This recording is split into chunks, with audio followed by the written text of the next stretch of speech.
Kuya Joy, gaano ka naka-excited? Finally, mapapanood na itong pinaghirapan yung movie. May sobrang excited kasi may mga ginawa ako dito ko lang ginawa. Sa totoo lang, hindi ko lang nire-reveal sa press ko and everything. Tapos sabi nung mga sa post-prod, nag-congratulate sila kasi maganda daw yung pelikula. Ngayon ko ba kasi napapanood eh. Coming from the post-prod, para sabihin nilang maganda yung pelikula.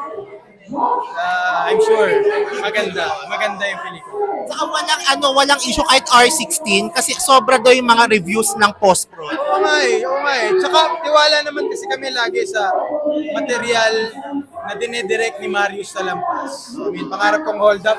Nung una wala ring may alam, walang pumansin, pero nung napanood ng lahat, naging viral, naging cult film siya eh. So, sana ganun din yung mangyari dito para rin regalo na rin namin sa the late Sherwin Benavida na mismo ang nagsulat ng pelikula. Kimi, gaano ka ka-proud? Ito yung unang pasabog ng Viva this year, tapos si Kuya J ang bida. I'm always proud naman of him. Tapos, I'm very excited kasi ang dalawang bida dito, maliban of course kay Josh, si Pepe. So, dalawang tolits ko ng Rock of Ages, dalawang love team ko ng isang project na kung saan kami na-discover. Silang dalawa yun eh, tapos pinagsama sila sa isang movie. Tapos, I'm so excited for everyone to see it. Kasi nga, oo, totoo, meron pong ginawa si Jed dito na first time niyang ginawa. Oo. Na pinaalam niya sa akin, guys. Pag napanood nyo, isulat nyo ah. Na pinaalam niya, meron siyang sa tingin mo kaya ko, go! Wow!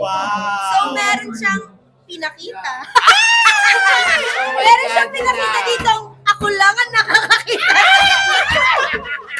So, posisyon na sa public. So, I'm so proud na makikita nyo, guys.